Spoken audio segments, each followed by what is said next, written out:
Ngayong 2025-26 NBA season, sobrang historic ng simula ng Oklahoma City Thunder na dinumina ang kanilang mga nakatapat. Nagkaroon sila ng 24-1 run bago nila makuha ang kanilang pangalawang talo laban sa Spurs at muntik na nilang mabasag ang record ng Warriors noong 2015-16 season na nagkaroon ng 24-0 run bago matalo sa Milwaukee Bucks. Kaya't ito ang tamang pagkakataon para balikan natin ang parehong dominasyon ng 2015-16 Golden State Warriors. Sa taon na iyon, sobrang dominant ng Warriors na tuwing matatalo sila, agad itong nagtitrending dahil bihira lang itong mangyari. At tila badge of honor ito para sa isang team na magagawa silang gapiin. Ngayon, talakayin natin ang siyam na teams na tumalo sa 73-9 Warriors noong 2015-16 season. Sa pagpasok ng 2016 season, motivated ang Warriors na patunayan sa lahat ng doubters na legit ang tagumpay nila noong 2015. Maraming haters ang nagsasabi noon na madali lang daw ang kanilang naging daan papunta sa finals, na sinasabing kung healthy lang sina Kevin Love at Kyrie Irving, baka Cleveland ang nag-uwi ng championship. Pero walang excuse ang Warriors at ipinakita nila ang sagot sa lahat ng tanong at duda sa pamamagitan ng pagdudumina sa sumunod na season. Hindi lang basta panalo ang ginawa nila, kundi isang 24 straight wins sa opening ng season na hindi lang ipinakita ang galing nila sa laro, kundi ipinaabot rin na kahit may mga duda, walang makakahadlang sa kanilang dominance. Habang umuusad ang season, mas nagiging unbelievable pa ang ginagawa ng Warriors. Nagkaroon ng 14-0 at patuloy pa rin ang kanilang dominance. Dito makikita na ang level nila ay malayo sa ibang teams. At kung matalo man sila, masasabi mong bad night lang ito. Ang huli nilang regular season loss bago magsimula ang win streak na ito ay April 7 pa sa nakaraang season. Pagdating nila ng 16-0, sila ang nagset ng NBA record para sa best start in league history. Nakakatakot na sila ang defending champion at patuloy ang win streak nila hanggang sa 23-0, pero ang kanilang ika-24 na panalo ay hindi naging madali. Bago nila makuha ang panalo ay umabot pa ang laro sa overtime, barely surviving. Para sa Boston, moral victory na rin ito dahil nagawa nilang makipagsabayan hanggang dulo sa isang malakas na koponan. Pero ang Milwaukee Bucks, hindi na kontento sa moral victory lang. Ang gusto nila ay totoong panalo at ipinakita nila ito sa pamamagitan ng pagpapagawa ng mga printed shirt. Ang laro na ito ay huling stop ng Warriors sa kanilang 7-game road trip, kaya talagang pagod na pagod sila. Sa first quarter pa lang, hindi sila makahanap ng rhythm na halos walang pumapasok sa kanilang mga tira. Halos sa buong laro, nangunguna ang Bucks na may double digits at lahat ay nag-aabang na gumawa ang Warriors ng isang big run. Pero tuwing susubukan nilang bumawi, laging may sagot ang Milwaukee at hindi makalusot ang Warriors sa kanilang depensa. Kung nanalo sana ang Warriors sa game na ito, sila ang magiging unang team sa NBA history na makakapagtala ng 7-0 sa isang road trip. Ngunit napaghandaan sila ng Bucks at pinangunahan ni Greg Monroe ang team na umiscore ng 28 points. But it has happened. Pennsylvania picks it and hammers it down. That's it. 108-93. The Bucks on the verge of stopping the two longest streaks in NBA history. January 9th, 1972, they stopped the Lakers' 33-game streak, and they are going to stop a 28-game streak dating back to last season. Unbelievable. You can kind of appreciate what we were able to accomplish. I think we can refocus. The losses are gonna come. We didn't have it. Isang linggo lang ang lumipas, nakuha naman ng Warriors ang kanilang revenge sa Oracle Arena, kung saan tinalo nila ang Bucks at ang Warriors naman ang nagpaprint ng kanilang sariling t-shirt. December 30, kailangan ng Warriors maglaro nang wala si Steph dahil sa leg bruise at kailangang punan ng Golden State ang 30 points na naibibigay ni Steph. Pero kahit may 5 players silang nakapag-double figures, hindi pa rin sapat ito para talunin ang Mavericks. Sa halftime, nanguna ang Dallas by 18 at sa isang punto tumalon pa sa 30 ang lead nila, kaya't bumagsak ang record ng Warriors sa 29-2. Makalipas naman ang 2 linggo, pumunta ang Warriors sa Denver para harapin ang Nuggets at sa larong ito wala si Draymond Green at hindi rin gaanong nag-shine si Steph Curry sa game. Ngunit nagsimula itong mag-init pagdating ng 4th quarter at dito na nakasabay ang Warriors. May pagkakataon sana ang Golden State na itay o maagaw ang lead habang may 10 seconds na lang sa oras. Pero nag-commit si Curry ng turnover na sobrang crucial. Pagkatapos ay nakakuha ng ilang quick throws ang Denver. Agad namang tumira si Klay Thompson ng quick 3 para ibaba ang kalamangan at nagkaroon pa ito ng chance para may panalo ang Warriors pero sa huli hindi pumasok ang tira niya. Sa post-game interview, makikitang parang namumugto ang mata ni Steph at ayon sa mga fans na payak daw ito sa pagkatalo.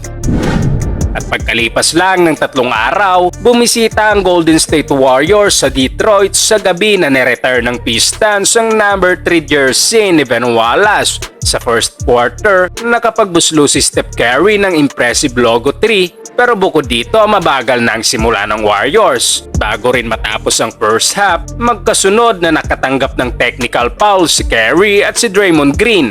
Halos buong laro nang ibabaw ang Detroit at na-hold nila ang Warriors sa kanilang pinakamasamang field goal percentage ng season na sa puntong iyon ay parang mga wala sa sarili.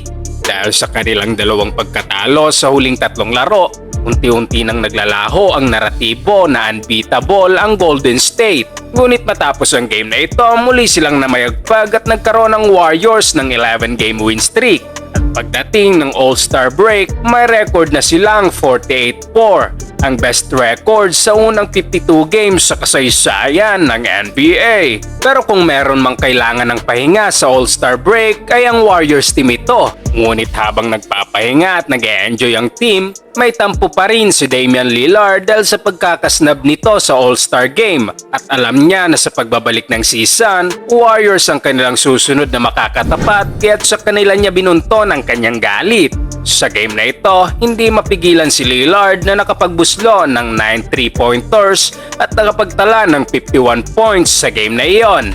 Ayon naman sa mga Warriors fans, epekto lang ito ng hangover sa All-Star pero kung may katotohanan man ito, ang layo pa rin ang naging final score. Lillard, a new career high 51.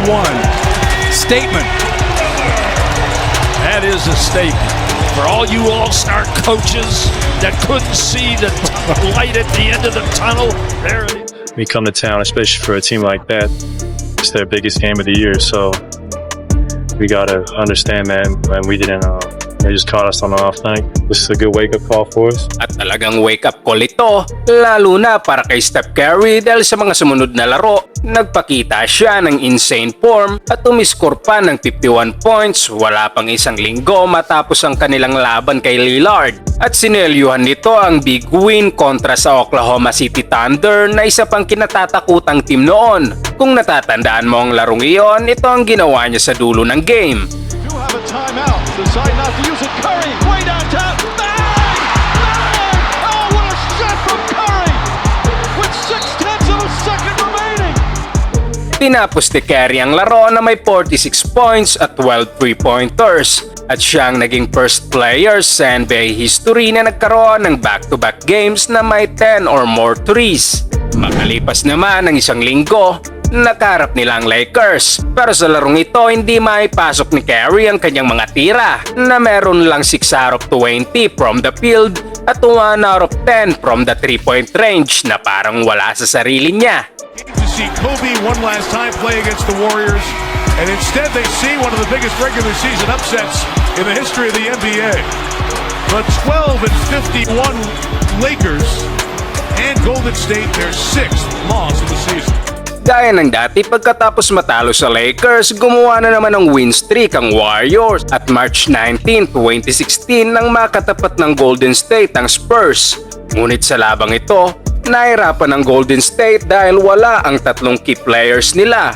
At masama rin ang laro ni Steph na na-miss ang 14 out of 18 shot na muntik nang maputol ang kanyang streak sa regular season games na may kahit isang 3-pointer na naipasok. Na sa larong ito ay may 12 attempts sa 3 at 0 points sa 4th quarter. Samantalang sila Marcus Aldridge naman ay nagdomina na may 26 points at 13 rebounds at pinanatili ng Spurs ang perfect home record nila laban sa Warriors.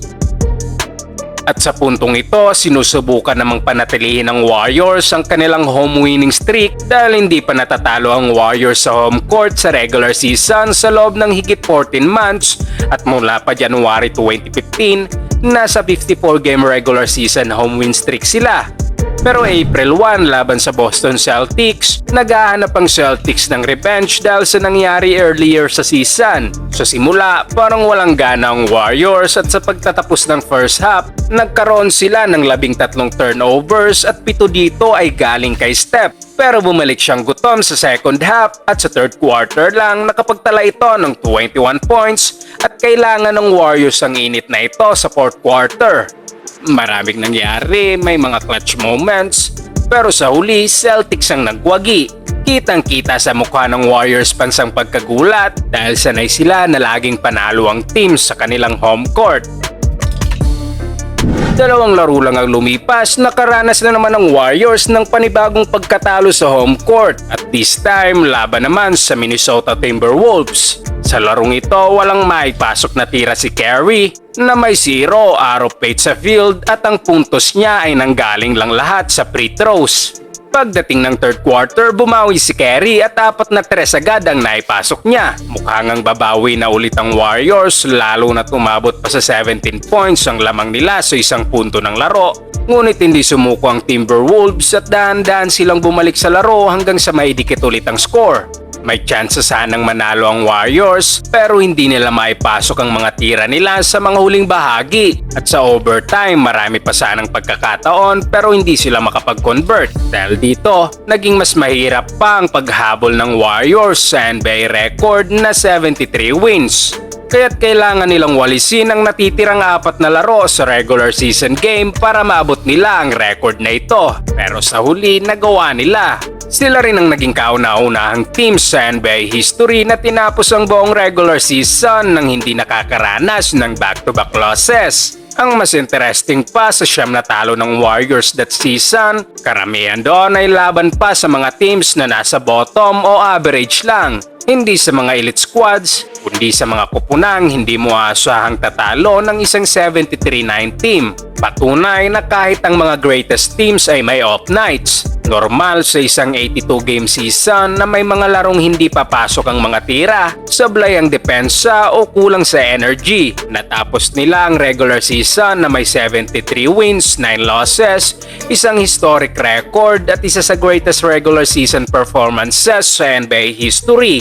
Ngunit sa kabila ng lahat ng iyon, hindi nila nakuha ang kampyonato. Pero kahit na ganito, kinilala pa rin sila bilang isa sa greatest teams ever.